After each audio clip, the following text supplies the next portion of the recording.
Welcome to Redefining Medicine, an intimate and personalized program that illustrates a different side of the practice of medicine. Our in-depth conversations will focus on the physicians and practitioners who are redefining medicine through their integrative, functional, and holistic approach to health and well-being. We're excited to welcome Dr. Christopher Campbell, top-ranked concierge doctor with 2 offices, one in Rockland and one in Newport Beach, California, specializing in integrative, regenerative, and anti-aging medicine. Welcome. Thank you. Thanks, Phil. Yeah, thank you for joining us. I understand you have a military background. I do, yes. After residency, I decided to do my part, and so I joined the Air Force. And since I had put myself through residency, I had a little leverage to do what I wanted to do and go more where I wanted to go. So I went to Edwards Air Force Base, where the test pilot is, test pilot school is, and I was assigned as chief of flight surgery there. So. Oh, and so how long were you with the military? 3 years. Oh, okay. Yeah, 3 years. It was an amazing experience. I can imagine. And today you're a concierge practice for the uninitiated. Right. Kind of explain what that means. Well, prior to the concierge, it was conventional insurance-based medicine. So, but with the way that corporate medicine has, basically taken over medicine, to where the, physicians are pretty much employees now, with their hands being tied and being, probed basically to be more productive, see a patient every 8 to 10 minutes, that type of thing. And told basically what you can and can't, exactly. Treatments you cannot do, because they base it on what they're going to reimburse. Guidelines, and exactly. So I found myself, and in the computer, where you're doing your notes, you're charting in the room with the patient, I didn't like that, and the patients, none of them like it. So I found myself not doing that, and I would go at night. I would actually be doing my charts till about 10:30, 11 o'clock every night, and then I'd get up and do it all over again every day. Burnout. And I was getting so burnt out. And then I had actually a patient come in, and a female patient. She asked me, she goes, "Dr. Campbell, what is this?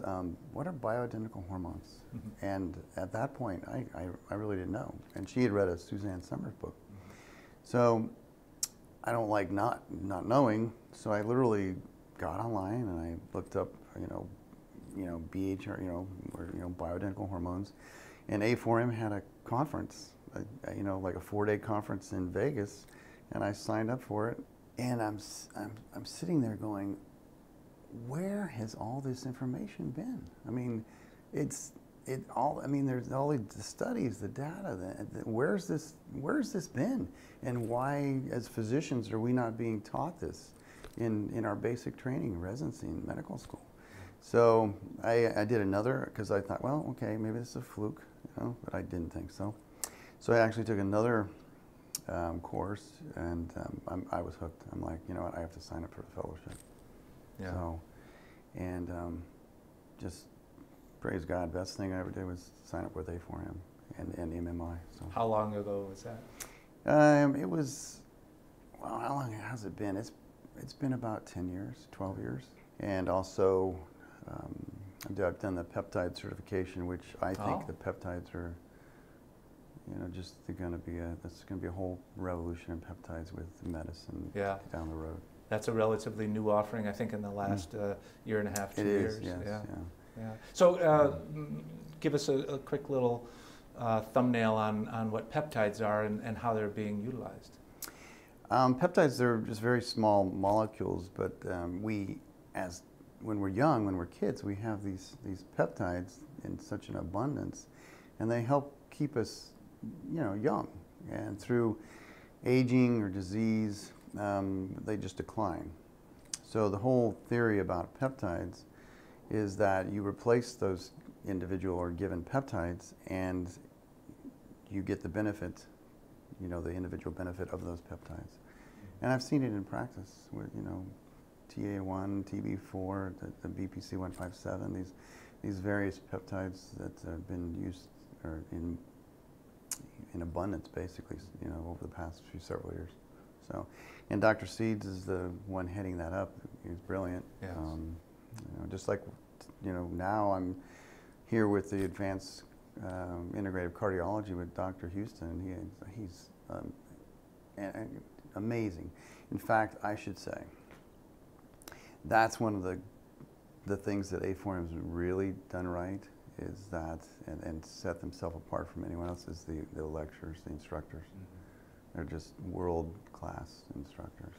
So, tell us about integrative cardiology. How is that different than the practice of cardiology? The conventional just totally ignores the quote non-conventional, which is anything basically natural, right? But they're missing so much like that, and that's the whole thing about integrative. Integrative takes the conventional that we know works, and then you take that and you integrate that with natural things that are found that are also been studied and work. So you're not excluding anything, you're just including and incorporating things that work and that and also there's no boundaries, so it's worldwide. So it's not just within the United States. Right. You know. So when somebody comes to your concierge practice, I imagine that experience is a little bit different than the average person going to see their primary care physician for an annual physical or something. Absolutely. How is it different? Well, Phil, you know, as I was saying before, we were, you know, in the old model, or the model that's being the conventional mainstream model right now, it's 8 to 10 minutes per patient, bam, bam, bam, kind of a thing. New patients, when I see a new patient, they have a full hour, you know, and literally I've made my own new patient questionnaire, which is 13 pages long. So it's just much more encompassing. You know, you're looking at the whole individual, and then the individual, and you're given time to actually get to know the individual. Because unfortunately what's happened now is doctors have just become professional prescription writers. You know, it's like you're going to a room with a patient, you only have such a limited amount of time, you're like, what do you need, you know? And then, you know, you're just basically giving them a prescription or whatever. Right. But that's not the way the concierge medicine works, or integrative medicine works. Mm-hmm. In fact, it's hard to do an integrated practice right. It's hard to do any medical practice right if you don't spend the time with a patient. I mean, it's between the doctor and the patient. So, I mean, if you're not spending time with them, what are we doing? That's why this whole conventional model of medicine is just not working, you know? Do you find that the patient who has sought you out and is coming to you is a different kind of a patient than somebody that does the once a year? Yes, yeah. Yes, yeah. Very more proactive, very proactive. Right, and perhaps more open-minded toward an alternative approach. And they want to do what's best for them, and they want to find a physician that's the best that they can find. Right, right. So what would you consider are the main pillars of your approach with that kind of a patient toward health and well-being? Well, what I do is, first off, before I even see the patient, and when they sign up, they do labs. And it's not the 3-page comprehensive labs that, you know, mainstream medicine's been doing for 30 years, right? This is utilizing, you know, all the advances in our testing capabilities, and they come in, and that test it's about 15 pages of testing, and including genetics and nutriment, you know, values. You know, methylation, you name it. It's truly a comprehensive lab analysis. But with their questionnaire, and talking with them, and then using those labs to see where they're at the time they're in there, go off of that and just make changes, you know, and of course including their hormones too. Right. You know, optimizing hormones. So. Right. And so with your knowledge now in integrative cardiology, with these various tests, are you able to perhaps intercede with methods that, you know, aren't necessarily surgery or stents? You know? Oh, absolutely. Yeah. Absolutely. In fact, a lot of the patients I will get will be from word of mouth, and then we'll have a cardiac history of some type. And one of the first things I'll do, in fact, is that from Dr. Houston, is genetic testing. I mean, you can find out so much by genetically, testing the genotype on a patient for the cardiovascular purposes. Are they making enough nitric oxide? Are they making enough glutathione? I mean, are they holding on to their catecholamines and not metabolizing those? I mean, what's going on in that individual that we can change their lifestyle, diet, and supplement to bypass even the potential to even need prescription medication? And every day I have a patient, at least one, that exemplifies that. So is that a goal of yours with your patients, to try to get them off of prescription medication if it's safe to do so?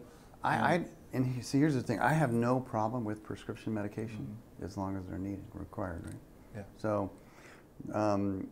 most patients do want to get off of their medications if possible, but honestly, if there's a medication that's cheap and is actually good for them, like metformin, something like that, then by all means, I'll keep them on that. Yeah. Metformin's being studied now, just as an anti-aging medicine too. So a lot of benefits to metformin, besides blood sugar control. And I guess that's what integrative medicine's all about, using the best of all different disciplines and practices. Exactly. Yeah.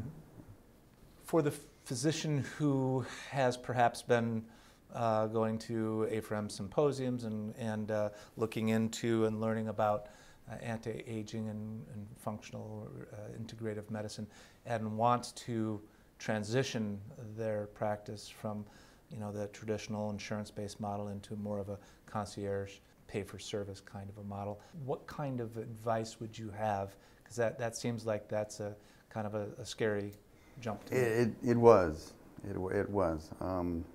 Wow, that's a good question. Really, that's very cogent to.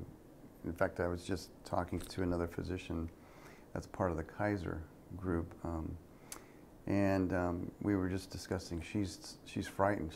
How do I go from having a guaranteed income to taking that risk? And my recommendation was, once you get, and you'll get to a point where you have the information, you have the integrated knowledge, and you feel comfortable and confident that you can treat these patients, then make that decision and start making plans to go out on your own or in a group of integrative physicians. But I wouldn't try it before you feel that you're ready, just because you have to be confident in what you're doing, because it is a risk. I mean, it was a great. I knew there was risk there, but I knew it was going to work. How did you do it? Did you do it in baby steps? Did you start like a complementary practice that was all integrative and kind of move patients over that you thought were, or did you just go cold turkey and right into it? Yeah, cold turkey. I was ready. I was tired of the, I mean, literally I was with a big corporate.